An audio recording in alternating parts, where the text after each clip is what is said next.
तपोवनातल्या साधुग्रामसाठी TDRद्वारे भूसंपादनाला शेतकऱ्यांनी ठाम विरोध केलाय।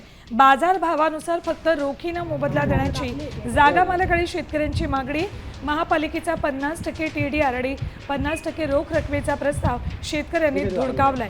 आरक्षण 377 एकरांवरून 1200 एकरांपर्यंत वाढवण्यालाही शेतकऱ्यांनी तीव्र विरोध केलाय। अपडेट्स घेऊयात आमचे प्रतिनिधी अभिजित सोनावणे यांच्याकडून।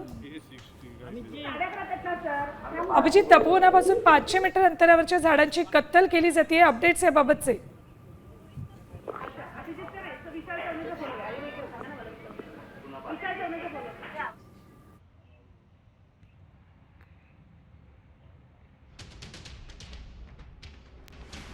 आमचे प्रतिनिधी विशाल सवणे यांच्याकडे।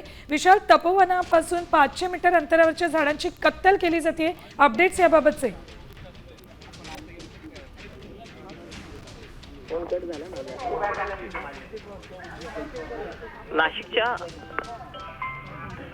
नाशिकच्या तपोवनातले 1800 झाडं जी आहेत ती तोडण्याचा जो प्रस्ताव आहे तो अद्यापही अनुत्तरित आहे। मात्र तत्पूर्वीच तपोवनापासून जवळपास 500 मीटरच्या अंतरावरती झाडं तोडली गेलेली आहेत। जवळपास 300 झाडांची जी आहे ती या ठिकाणी कत्तल झाल्याचं आपल्याला दिसून येते।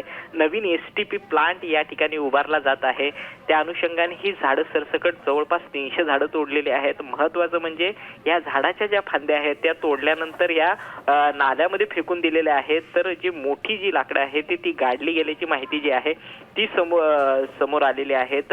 आगामी कुंभमेळा जो आहे तो होत आहे, त्याच पार्श्वभूमीवरती शहरामध्ये नवीन STP प्लांट उभा केले जात आहेत आणि असाच एक प्लांट जो आहे तो तपोवनापासून अवघ्या 500 मीटरच्या अंतरावरती उभा केला जात आहे आणि त्यासाठीच ही झाडांची जी आहे ती कत्तल झाल्याचं बोललं जात आहे। विशाल, धन्यवाद संपूर्ण माहितीसाठी।